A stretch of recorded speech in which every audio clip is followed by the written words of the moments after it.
What happens when a flight attendant's prejudice costs her more than just her job?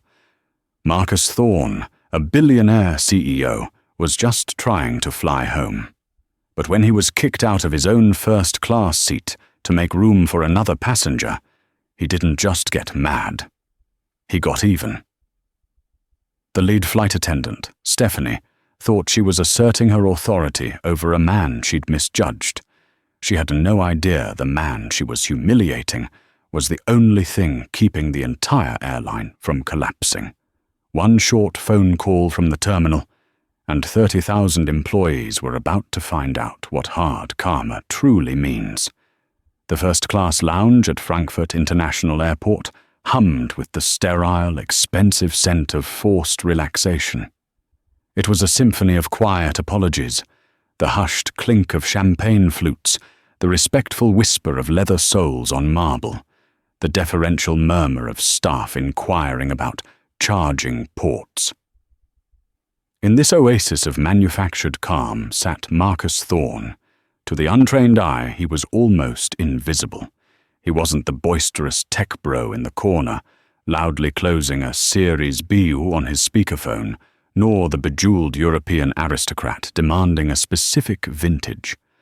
Marcus was dressed in a way that cost more than most cars, but was designed to look like it cost nothing. A dark, unbelievably soft cashmere hoodie, tailored black trousers, and a pair of simple, elegant leather sneakers. On his wrist was a Patek Philippe Calatrava, a watch so subtle and timeless that only another person of similar means would recognize its staggering value. He was the CEO and founder of Obsidian Capital Partners, a private equity firm so powerful it didn't just buy companies, it shifted entire markets. And he was tired. He was tired because he had just spent 72 agonizing hours in a Frankfurt high-rise, personally overseeing the final clauses of the most complex acquisition of his career, the $500 million bailout and purchase of Aerovista Airlines. Aerovista was a legacy carrier, a titan of the sky's bleeding money, choked by union disputes, aging fleets, and a crippling inability to adapt. Obsidian Capital was its last, and only, lifeline. The deal was done. The wire transfer was scheduled. The press releases were pre-written. In 12 hours, Marcus Thorne would, for all intents and purposes, own Aerovista. His phone buzzed. It was his CFO, David Chen. Marcus glanced at it and silenced the call. The deal was done. Whatever it was, it could wait until he was back in New York. Boarding for Aerovista Flight 221 to New York. JFK is now beginning for our first-class passengers. Marcus stood, stretched, and slipped his phone into his pocket. He picked up his single, worn leather carry-on and walked towards the gate, just another face in the crowd. He was the fourth person to board the massive Airbus A350.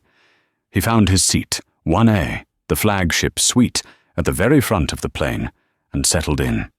He was asleep before his head even hit the pillow. He was jolted awake not by a sound, but by a presence. A shadow, sharp with the scent of aggressive perfume, was standing over him. Sir. Marcus opened his eyes. A woman in a severe, royal blue Aerovista uniform was looking down at him, her smile a thin, painted-on slash of red. Her name tag read Stephanie, and below it, Lead Purser. "Can I help you?" Marcus asked, his voice still thick with sleep. "I need to see your boarding pass," Stephanie said. It wasn't a request. Marcus sighed, pulled out his phone, and showed her the digital pass. Her eyes narrowed. She scanned it with her device. It beeped green. Her smile flickered, replaced by a momentary, almost imperceptible frown of disappointment. Very well, she clipped and turned on her heel. Marcus watched her pivot and immediately transform. 2 more passengers were entering the cabin, an older couple, Mr. and Mrs. Weatherby, dripping in old money, tweed and pearls. "Mr. and Mrs. Weatherby, welcome, welcome," Stephanie gushed, her voice suddenly a full octave higher. "So wonderful to have you with us again. Can I get you a pre-departure glass of Dom Perignon? Or perhaps a warm towel?" "Oh, Stephanie, darling, you're a lifesaver," Mrs. Weatherby said, her voice a reedy whine. "It's just... oh, goodness. We're in 1C and 1D. I thought my assistant booked the suites." She cast a pointed, hungry look at Marcus's seat, 1A, and the empty suite, 1B, beside it. "Oh, I am so sorry about that," Stephanie said, placing a hand on Mrs. Weatherby's arm. "Our system can be so finicky.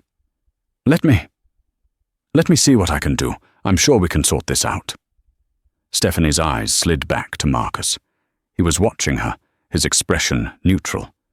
He wasn't a legacy passenger. He wasn't fawning over her.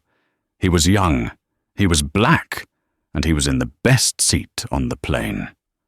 In Stephanie's meticulously ordered, 20-year tenured world, the equation didn't add up. He was the problem. He was the one who had to move. Marcus closed his eyes, hoping to drift back to sleep. But the atmosphere in the cabin had changed. It was charged with Stephanie's focused, predatory energy. He could hear her whispering with the Weatherbys, the words mistake, system, and platinum tier. Drifting over the partition, a few minutes later, the shadow returned. "Sir," Stephanie said again. Her voice was no longer polite. It was the voice of a stern headmistress. Marcus opened his eyes. "Yes?" "I'm afraid there has been a significant error with our seating manifest." She held a tablet in her hand, angling it away from him. "Our system is showing a duplicate booking for this seat. This suite, 1A, is designated for one of our 10-million-mile flyers." Marcus didn't even blink. He knew the airline's loyalty tiers. He'd spent the last 3 days memorizing them. Aerovista doesn't have a 10-million-mile tier. The highest is the chairman's circle, and I am a member. Stephanie's plastic smile froze. This was not the response she expected. She had expected confusion, perhaps an apology. She had not expected a calm, factual correction. "Well, be that as it may," she stammered. "There is a conflict. The seat is blocked. For operational reasons. We have another lovely seat for you in 3B. 3B is not a suite," Marcus stated simply. "It's a standard pod. I am ticketed for 1A. My pass is valid. My status is valid. I'm not moving." He said it politely, but with a finality that brooked no argument. He turned his head to look out the window, a clear dismissal. This, for Stephanie, was the ultimate sin. It was not just a refusal. It was defiance. It was a challenge to her absolute authority within this metal tube. She looked over at the Weatherbys, who were watching the entire exchange with undisguised, reptilian interest. Mrs. Weatherby gave a small, encouraging nod. Stephanie drew herself up. "Sir, I am not asking you. I am telling you. This flight is overbooked in first class. A blatant lie, as 1B was still empty, and we need to reseat you. If you refuse, you will be in violation of crew member instructions." "A violation?" Marcus said, turning back. His voice was still quiet, but it now held a new, analytical edge. "A crew member instruction must be for the purposes of safety or security. You are asking me to downgrade my ticketed seat to accommodate another passenger's preference. That is not a lawful instruction. That is a customer service dispute. And as the customer, I am declining your offer." He had, in one calm paragraph, dismantled her entire platform of authority. She was enraged. The mask of politeness didn't just slip, she ripped it off. "People like you," she hissed, her voice low and venomous, "always think you're clever.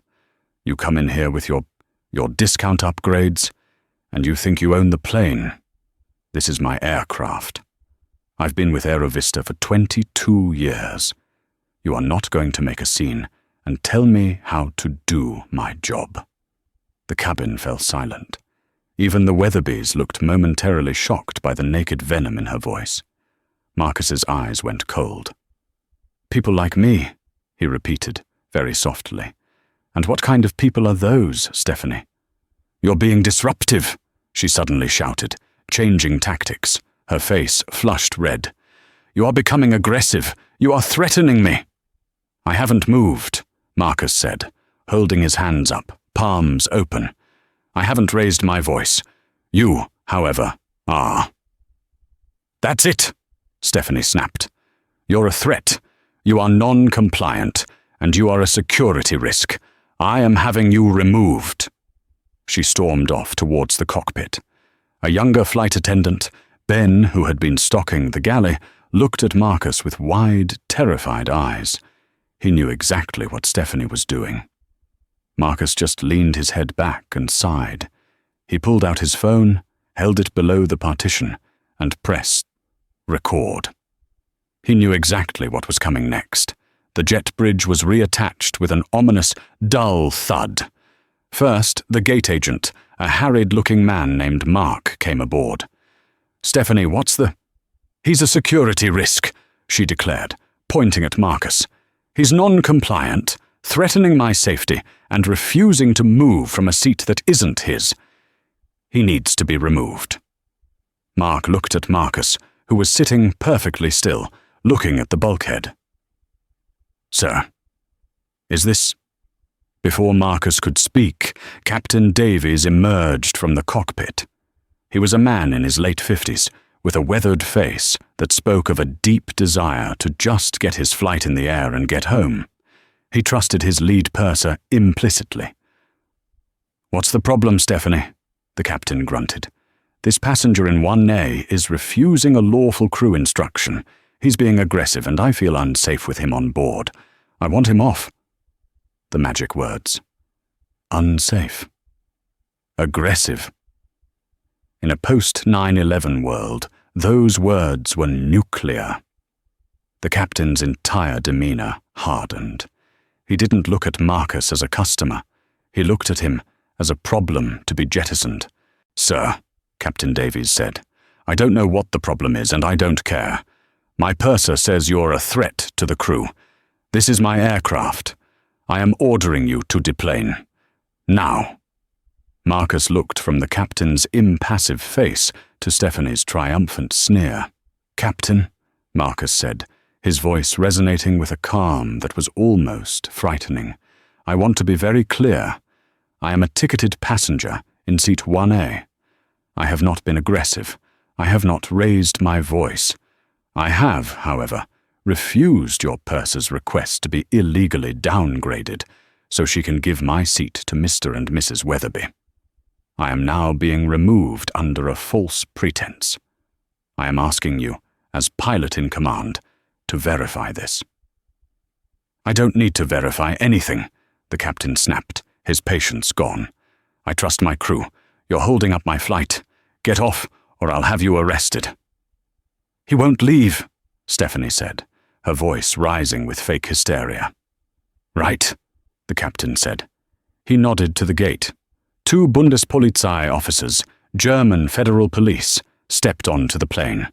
They were large, armored, and held zero appreciation for passenger drama. "Sir, you will come with us." "Now," one of them said in accented English. There was no point in arguing. The humiliation was the point. This was the end of the line. Marcus Thorne stood up slowly. He gathered his leather bag. He didn't look at the Weatherbees, who were pretending to be fascinated by the safety card. He didn't look at the other first-class passengers, who were now openly filming him with their phones. He paused and looked directly at Stephanie. Her face was a mask of smug victory. "You've won," Marcus said to her, his voice barely a whisper. "You got what you wanted. Have a nice day," she sneered. "Just one question," Marcus said. "I want to be sure I have the details correct for my complaint. This is Aero Vista Airlines, Flight 221, from Frankfurt to JFK, And your name is Stephanie Bradshaw." "It is," she said, practically beaming with pride. "And you won't be forgetting it." "Oh no," Marcus said, a strange, cold calm settling over him. "I don't think anyone will." He turned and walked off the plane, the two officers behind him. He was marched down the jet bridge, past the horrified faces of the economy passengers, still waiting to board, and into the terminal. The hum of the airport seemed to roar in his ears as the doors to the jet bridge closed behind him. He was alone. He'd been humiliated. He'd been thrown off a flight he was in the process of buying. The officers led him to the gate agent's counter, and, seeing he was calm, left him with Mark, the agent. "Sir, Mark began, wringing his hands. Our policy is—" Marcus held up a hand. "Don't bother." He stepped away from the counter, ignoring the whispers and stares.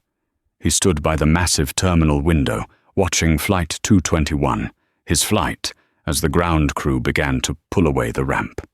He pulled out his phone. He had 1 bar of signal. It was enough. He didn't call his lawyer. He didn't call the airline's customer service. He hit redial. David Chen, his CFO, picked up on the first ring, his voice frantic. "Marcus, where are you? The market's opening in 2 hours. I've got 3 execs from Aerovista in my lobby. What's wrong?" "David," Marcus said, his voice as flat and cold as the glass he was staring through. "How fast can you call our bank?" There was a confused silence on the other end of the line. "The bank? You mean to initiate the wire transfer? Marcus, it's all automated. It's scheduled to go through at 9:00 a.m. EST. It's $500 million, Marcus. It's locked in." "Unlock it," Marcus said. "What?" David shrieked, his voice cracking. "Marcus, I can't just unlock it. That's not how this works. It's the final part of the acquisition. If we don't send that money, Aerovista defaults on its bonds by noon today. They will be forced into immediate Chapter 7 liquidation. It's the Doomsday Clause. The company, it ceases to exist." "I'm aware of what it means, David," Marcus said, watching as a baggage cart drove past his window. "But why? Did you find something? Did the German regulators—" "I'm in the Frankfurt terminal," Marcus interrupted. "I was supposed to be on Flight 221. "Supposed to be? Why aren't you?"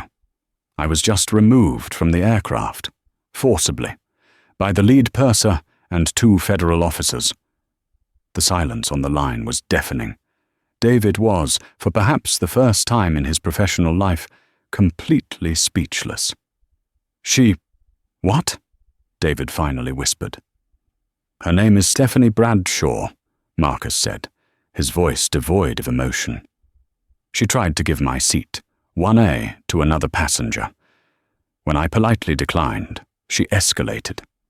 She called me people like you, accused me of being a discount upgrade, and then told the captain I was an aggressive threat. I have the entire 12-minute interaction on audio." He paused, letting the implications sink in. "Marcus," David said, his voice horrified. "The liability, the PR. My God, if that gets out—" "Forget the PR, David. Think about the asset," Marcus countered, his business mind clicking into high gear. "We're not buying an airline. We're buying 30,000 employees.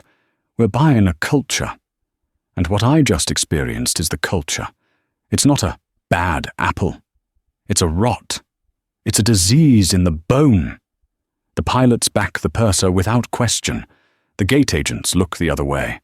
The entire system is built on this petty, toxic, discriminatory power structure. It's a liability," David breathed, finally understanding. "It's an unquantifiable, terminal liability. Exactly. We just did our final piece of due diligence, and the company failed.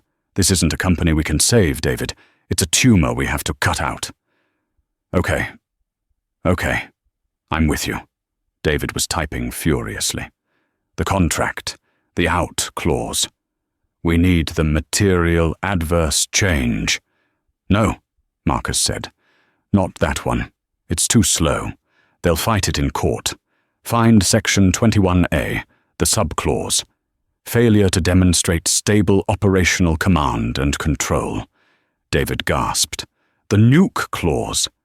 Marcus, that's the one we put in to protect us from a catastrophic operational failure, like a crash or a terror plot. This is a catastrophic operational failure, Marcus said. It's just happening at the gate instead of at 30,000 feet. The leadership culture is fundamentally unstable. Invoke the clause. Okay. I'm calling the bank. I'm calling legal. I'm halting the transfer. Then, what? Then, Marcus said, you will call Richard Powell. Powell was the CEO of Aerovista.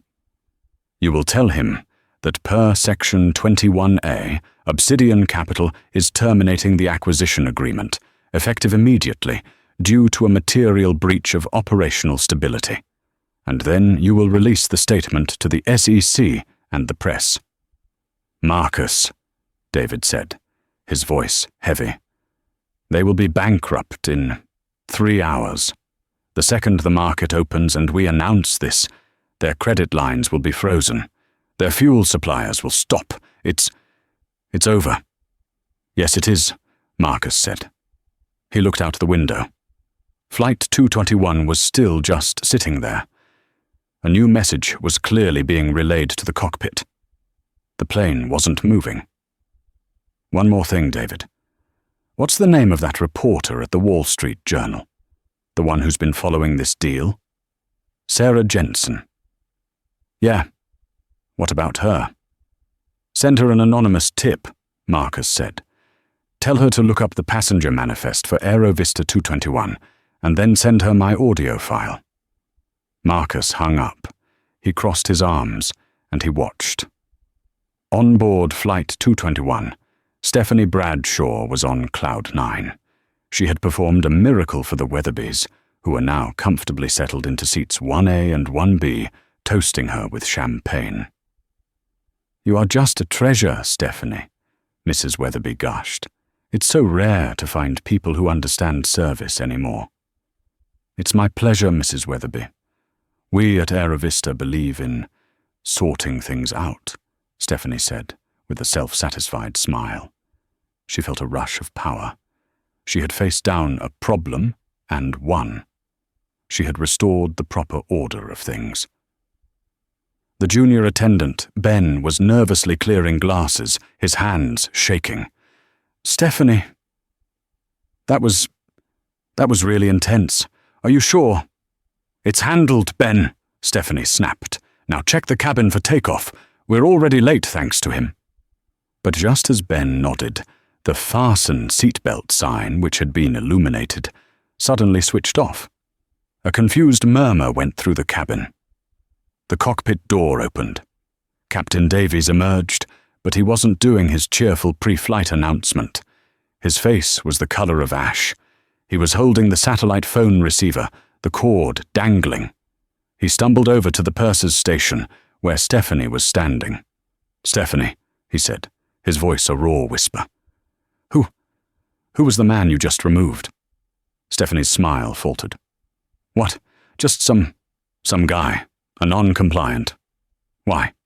His name, Stephanie. What was his name? I don't know. Thorne or something? He said his name was Thorne. Captain Davies's legs seemed to buckle. He leaned against the bulkhead. He had just gotten off the phone with the CEO of Aerovista, Richard Powell, who had been screaming so loud the captain's ears were still ringing. Stephanie, the captain said, his voice trembling with a terrifying mix of rage and pure panic. That was Marcus Thorne, as in Obsidian Capital Thorne, the man who was buying this entire airline today. The blood drained from Stephanie's face. The champagne flute in her hand slipped, shattering on the galley floor. What did you say? The deal is dead, the the captain choked out. He called it off. From the terminal. He invoked some clause. Because of you. Because he was removed. The money. The $500 million. It's not coming. Ben, the junior attendant, let out a small, strangled cry. No, Stephanie whispered. No, that's impossible. He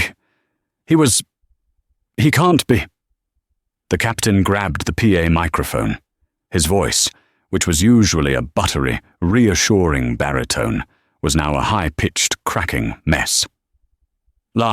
Ladies and gentlemen, this is your captain. He took a gasping breath.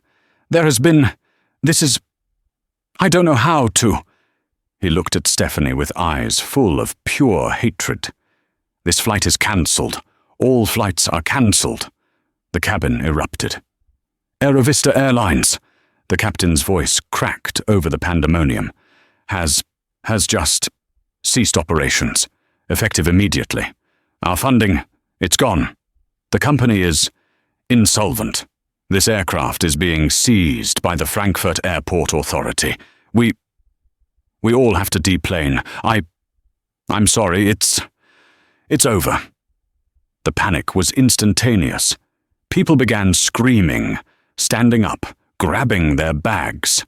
The Weatherbees were shouting, "What does this mean? What about our connection?" Stephanie Bradshaw was frozen. She wasn't an employee. She wasn't a purser. She was just a woman in a blue suit, standing in a plane that was no longer owned by anyone, 4,000 miles from home. She ran to the window, and she saw him. Down in the terminal, standing by the glass, was Marcus Thorne. He was holding his phone. He looked up, and their eyes met across the tarmac. He didn't smile. He didn't gesture. He just watched. He watched as the fuel truck disconnected. He watched as the catering trucks backed away. He watched as his $500 million decision brought a global giant to its knees. The chaos at Frankfurt International Airport didn't happen all at once. It unfolded like a slow-motion train derailment, grinding and screeching until the entire system buckled. When Captain Davies announced the cancellation of Flight 221, the immediate reaction wasn't anger, it was confusion. Passengers looked at each other, waiting for the punchline. Airlines didn't just cease operations while passengers were buckled into their seats. But then the auxiliary power unit cut out. The cabin lights flickered and died, replaced by the harsh, sickly glow of the emergency exit strips. The silence that followed was heavy, suffocating, and final. "Everybody off!" A ground crew member yelled from the jet bridge door, no longer polite. "This aircraft is impounded. You have to leave, now!" As the 300 passengers of Flight 221 stumbled back into the terminal, dazed and blinking, they walked into an apocalypse. The massive departure boards, usually a comforting waterfall of yellow text, were freezing up.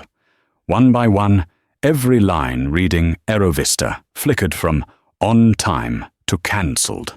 Frankfurt, New York, London, Tokyo, Los Angeles. It wasn't just a flight, it was the network. The entire circulatory system of a global corporation had just suffered a massive, fatal cardiac arrest. 4,000 miles away, in Aerovista's corporate headquarters in Chicago, the scene was one of sheer, unadulterated panic. Richard Powell, the CEO of Aerovista, was standing in his corner office, his face draining of color as he stared at his Bloomberg terminal. The stock, AER, had been trading at $12.50 10 minutes ago, buoyed by the news of the impending Obsidian Capital acquisition. Then, the news wire flashed. Obsidian Capital terminates Aerovista acquisition, cites catastrophic operational instability. "Get Marcus Thorne on the phone," Richard screamed at his secretary, his voice cracking. "Get him on the phone now. It's a mistake. It's a negotiation tactic." But it wasn't a tactic. It was an execution. David Chen, Marcus's CFO, didn't answer. Instead, Aerovista's general counsel burst into the room, looking like he was about to vomit. "Richard, the credit lines," the lawyer gasped. "The banks just pulled the trigger on the default clauses. Because the Obsidian deal collapsed, our debt-to-equity ratio just hit infinity. The fuel suppliers, they've issued a stop-loss order. They're not refueling our planes. Anywhere. Not in Heathrow, not in Dubai, not in JFK. Tell them to wait," Richard roared. "Tell them the money is coming." "The money isn't coming, Richard," the lawyer shouted back. "Obsidian invoked the nuclear clause, Section 21A. They didn't just walk away. They declared us operationally compromised. Do you know what that signals to the market? It signals that we are unsafe. It signals that we are rotting from the inside out. The stock is at 2.0, Richard. It's going to zero. We are insolvent. Right now. Today." Back in Frankfurt, the reality of that insolvency was hitting the ground staff with brutal speed. Gate agent Mark, who had stood by while Stephanie kicked Marcus off the plane, tried to log into his terminal to rebook the angry mob of passengers. The screen flashed red. "User access revoked. System locked by creditor administration." I can't rebook you," Mark stammered to the crowd. "The system, it's gone." Stephanie Bradshaw stood near the window, her back to the angry passengers. She was shaking. She felt a strange, cold detachment, as if she were watching a movie.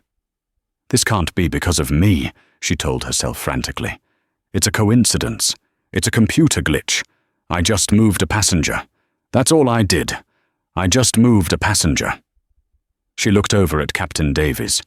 The pilot was on his cell phone, trying to call the crew scheduling desk in Chicago. "Pick up, damn it," Davies muttered. Then his face went slack. He slowly lowered the phone. "They're gone," Davies whispered. "The number is disconnected. Crew scheduling doesn't exist anymore." He turned to look at Stephanie. The look in his eyes wasn't camaraderie anymore.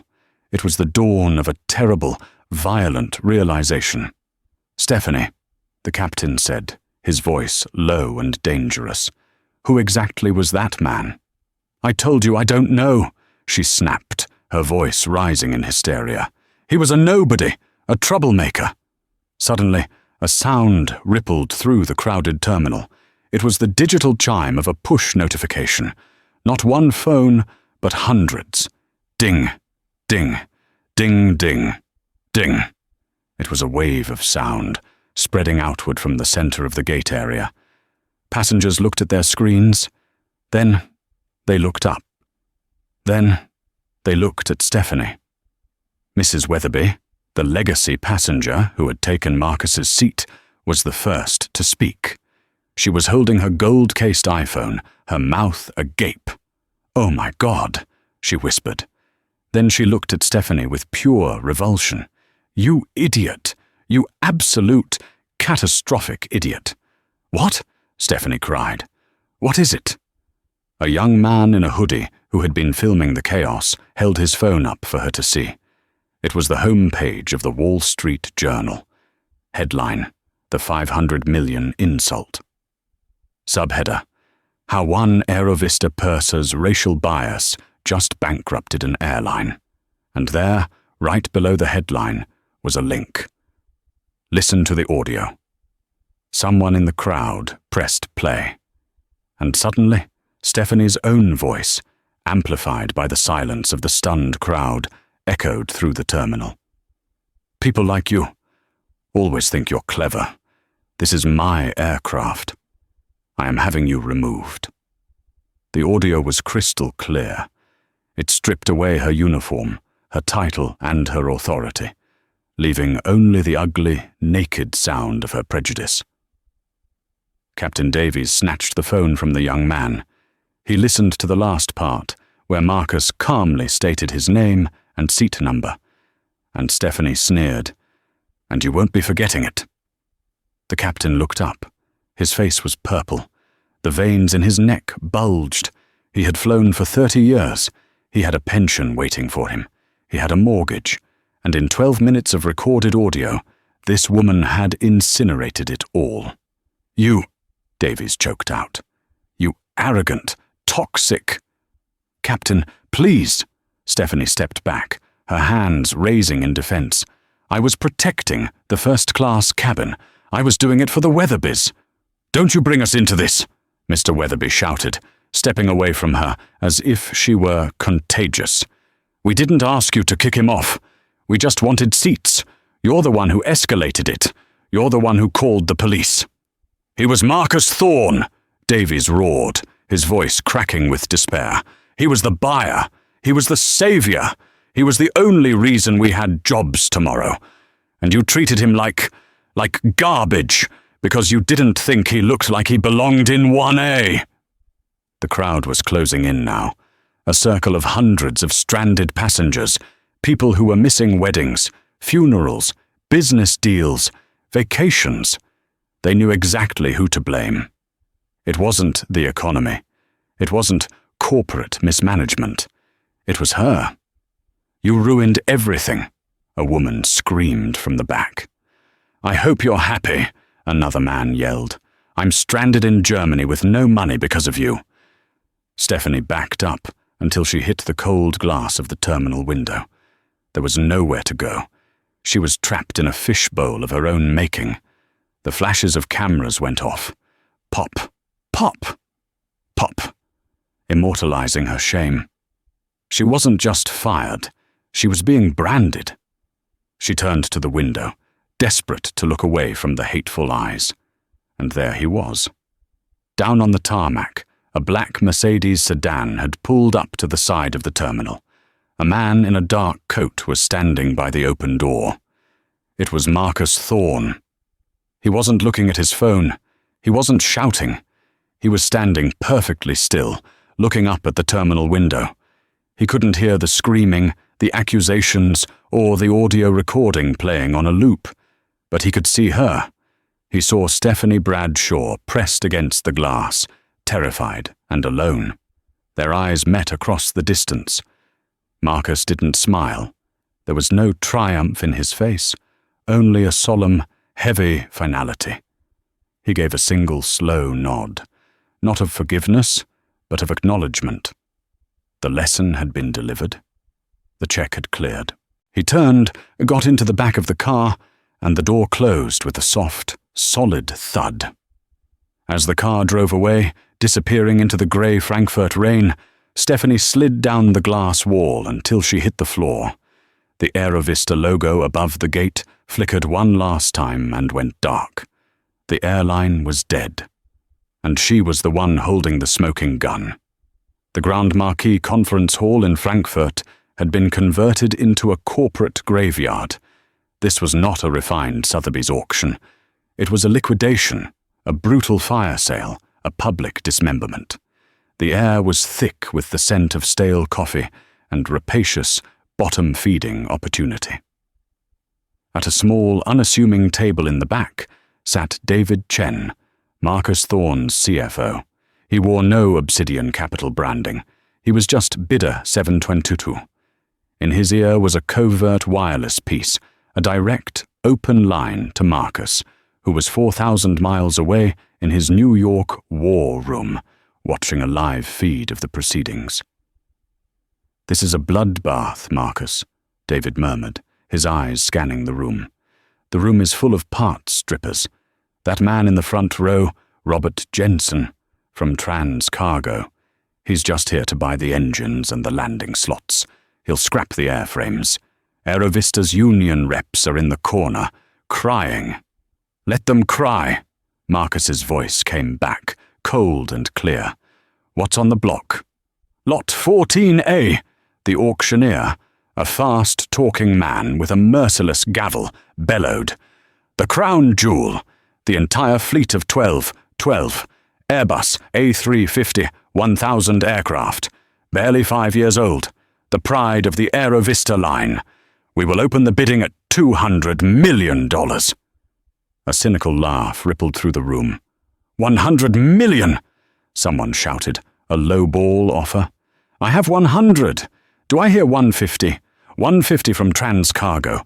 Do I hear 200? David, Marcus said. I don't want the engines. I don't want the landing slots. I want the lot. I want the fleet. Marcus, David hissed. The board hasn't approved a capital expenditure of this size. This is not the plan.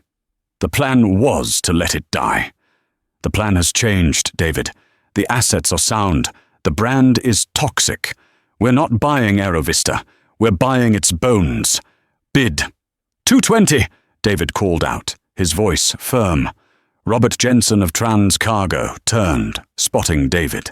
He sneered, recognizing a private equity man. This was a new player. 240, Jensen barked. 260, David countered. 300. David, Marcus's voice was sharp. Stop playing his game. I've seen their financials. Jensen's credit line maxes out at 350. He's trying to bleed you. Go big. End it. 350, David shouted, jumping the bid by 50 million. The room went silent. Jensen's face turned purple. He picked up his phone, frantically texting. The auctioneer's eyes gleamed. I have $350 million, a spectacular bid from bidder 722. Do I hear 360? 360, Mr. Jensen. Jensen slammed his phone down. He gave a sharp, angry shake of his head. He was out. Going once, going twice. Sold for $350 million to bidder 722. 12 A350s that were worth $2 billion last month. David let out a breath he didn't know he was holding. Marcus, we just bought a dozen planes. Good, Marcus said. Now buy the landing slots at Heathrow, all of them. 2 days later, Marcus stood at the head of the Obsidian Capital boardroom. It was not a friendly room. The board members, older, paler, and infinitely more cautious, looked at him as if he'd lost his mind. Let me be clear, said Robert Harrison, the senior partner. You just spent $2.5 billion on the skeletal remains of the very company you let implode. You told us it was a tumor, and now you've... What? Bought the tumor back? I let the disease die, Robert, Marcus said, his voice quiet, commanding. The culture, the leadership, the arrogance. That was the tumor, but the hardware, the routes, the planes, the gates, that's the most valuable collection of transportation assets on the planet, and we just bought it for 10 cents on the dollar. To do what, Marcus? Another partner, Jessica Wu, interjected. You can't be serious about starting an airline. It's a low-margin, high-debt, union-choked nightmare. We're an equity firm. We buy, we fix, we sell. We don't run airlines. Aerovista was an airline, Marcus said, walking to the massive smart screen at the end of the room. He tapped it, and a new logo appeared, a sleek, silver and cobalt blue A, stylized like a rising wingtip.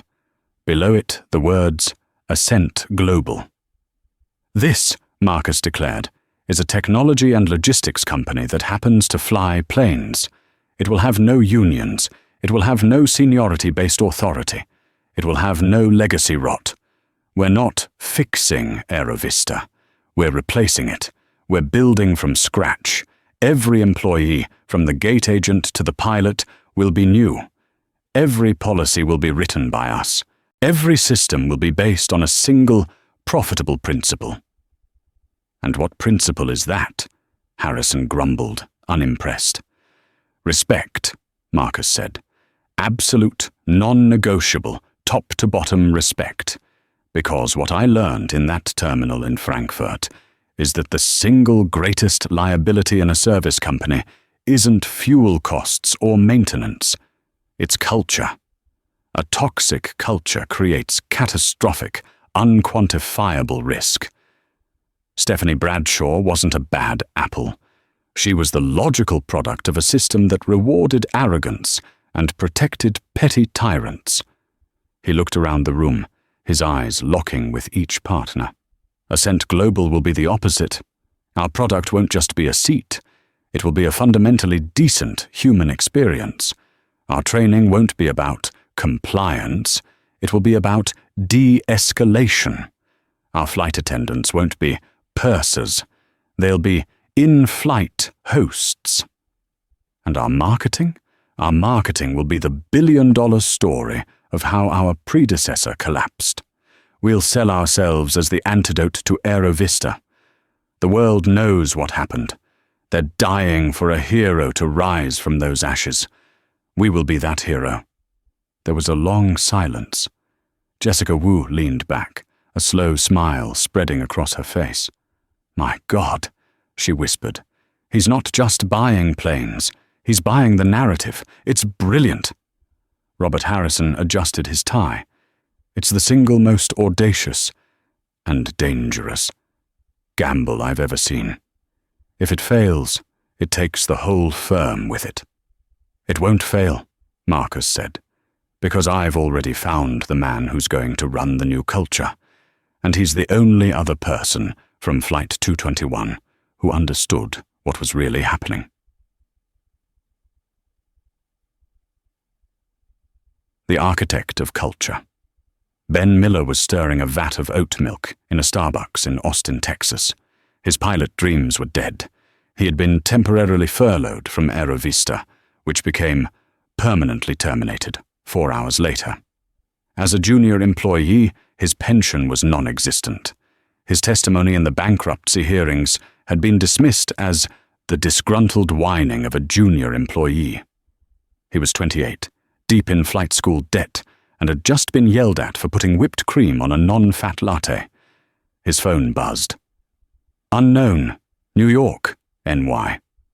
He sighed, figuring it was another debt collector, and answered. "This is Ben. Mr. Miller, my name is Marcus Thorne." Ben dropped the metal pitcher. It clanged loudly on the floor. His manager shot him a furious look. Mr. Thorne? Sir?" Ben stammered, his heart hammering. "I remember you from Flight 221. Marcus's voice was calm. "You were in the galley.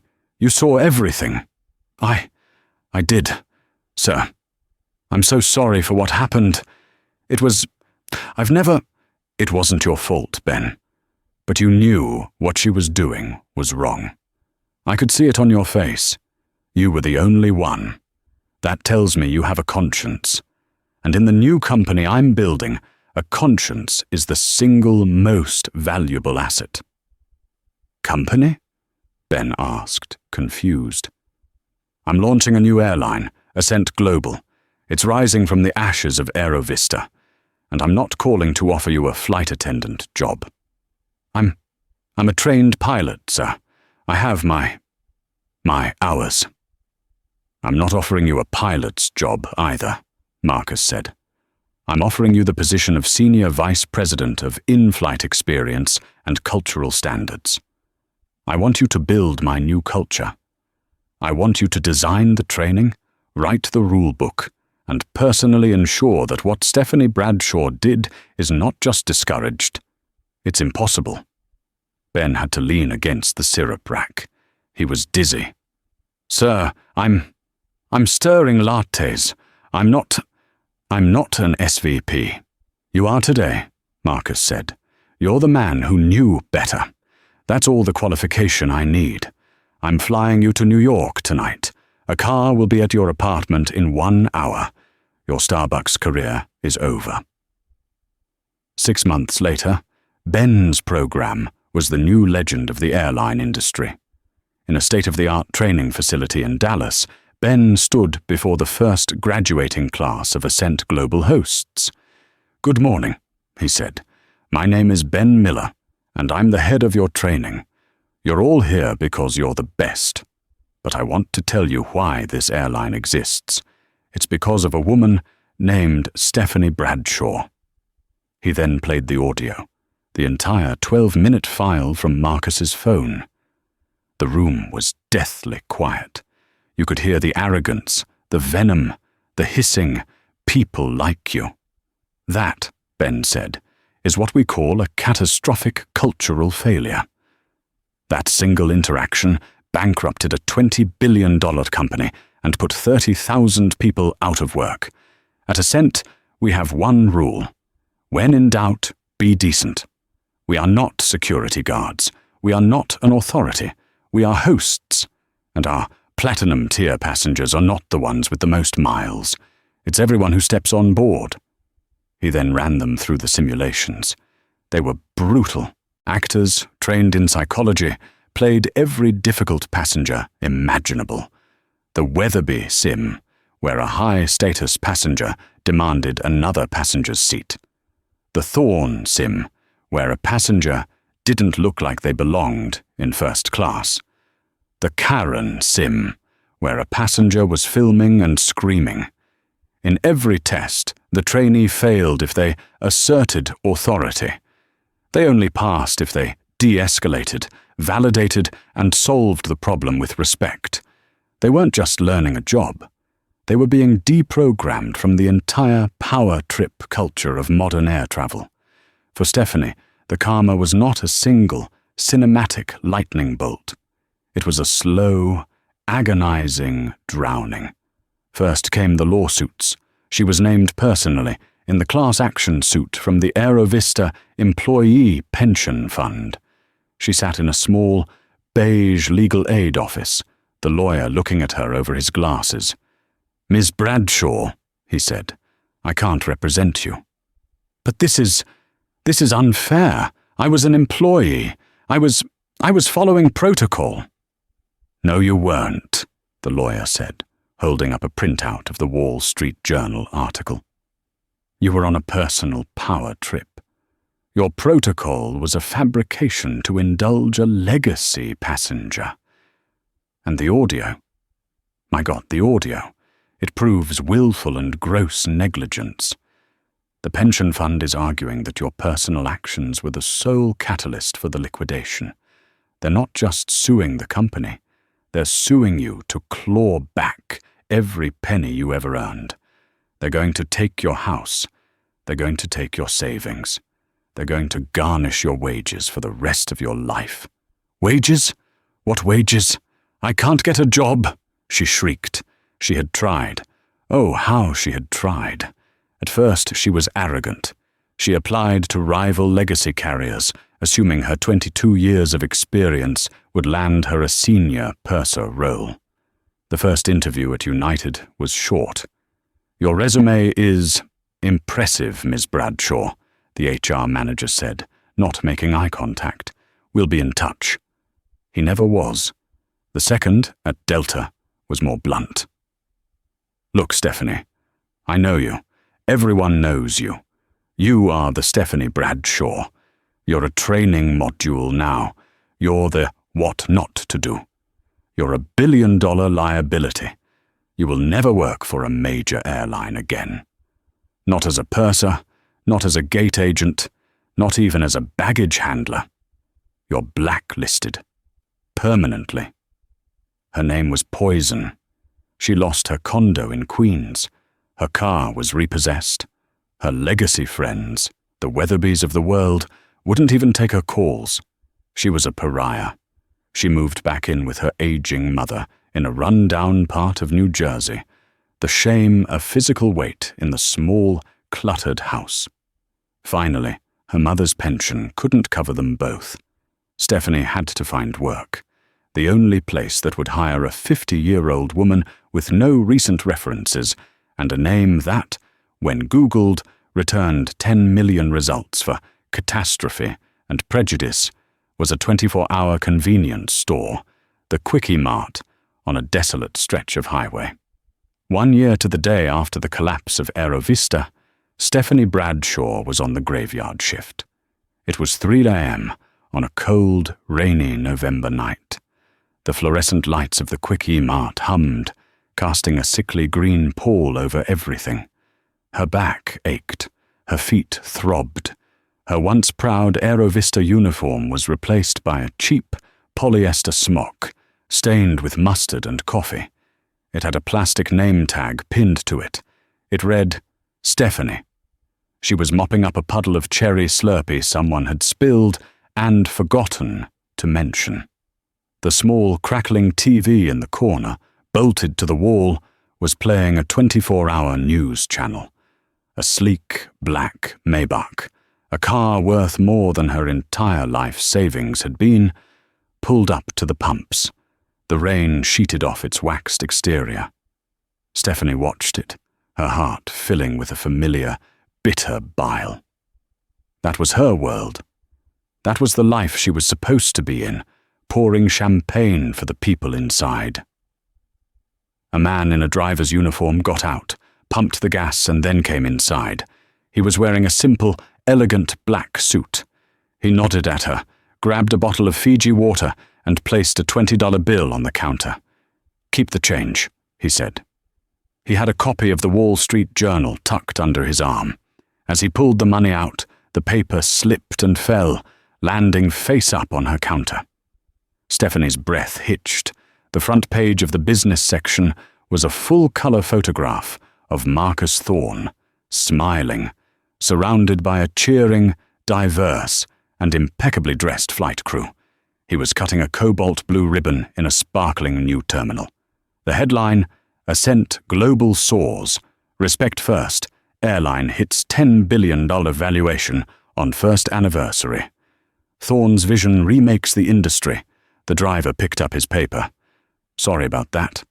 He glanced at her, then at the TV, where the same story was now being featured. "What an amazing story," the driver said, mostly to himself. "That guy, my boss knows him. Says he turned the world's biggest lemon into a multi-billion-dollar lemonade stand. Good for him." On the screen, an interviewer was speaking to Marcus. "Mr. Thorne, your success has been meteoric. But what's the real secret? How did you build a beloved brand from a toxic wreck in only 1 year?" Marcus smiled, the same calm, analytical smile he'd had in seat 1A. "The secret is simple," he said. "We learned from the failures of the past. We believe decency isn't just good morals, it's the most profitable business model in the world.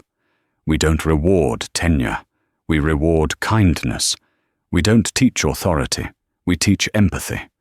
We simply decided to build a company where everyone, from the passenger in 32C to the CEO, is treated with absolute, unconditional respect."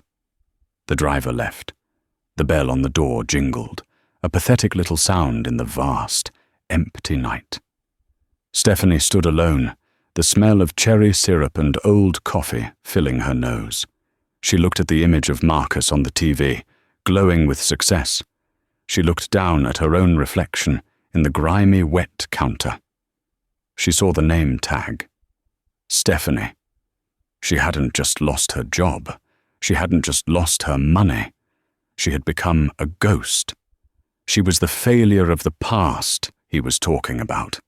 He hadn't just beaten her.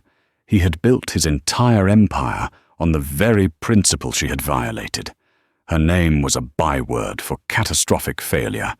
His was a byword for a new kind of success. With a choked, strangled sound that was half sob, half curse, she picked up her mop. She didn't throw anything. She didn't scream. The fight was gone. She just turned, her back to the television, and began to mop the floor, the rhythmic, hopeless slap, slap, slap of the wet mop on the linoleum, the only sound in her empty, permanent, and perfectly just world. And that's the devastating story of Stephanie Bradshaw and Marcus Thorne. It's a harsh reminder that the world has changed. The person you belittle, the one you dismiss based on your own prejudice, might just be the one holding the plug on your entire world. Stephanie thought she was just kicking a man out of a seat. She ended up kicking 30,000 people out of a job and herself out of a future. Hard karma, as they say, always lands. What did you think of Stephanie's decision? Do you believe the karma was deserved? Let me know your thoughts in the comments below. Thank you for listening to this entire story. If you love drama and true life twists like this, please show your support. Like this video, share it with someone who needs to hear it, And most importantly, subscribe to the channel and hit that notification bell. We have new stories coming every week, and you don't want to miss what happens next.